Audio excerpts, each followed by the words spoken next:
Fujitsu freezer guys, yung inaayos natin guys.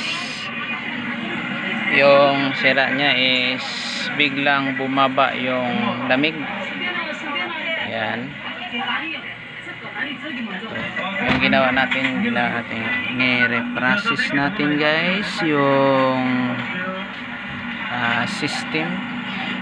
Pagkatapos i-vacuum yung vacuum pump natin guys. Ito guys yung compressor guys. Yan, ito yung tank natin R600 guys.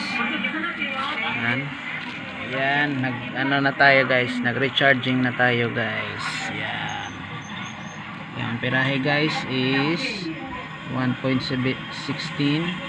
yung actual guys, actual is ayan 1.64 guys.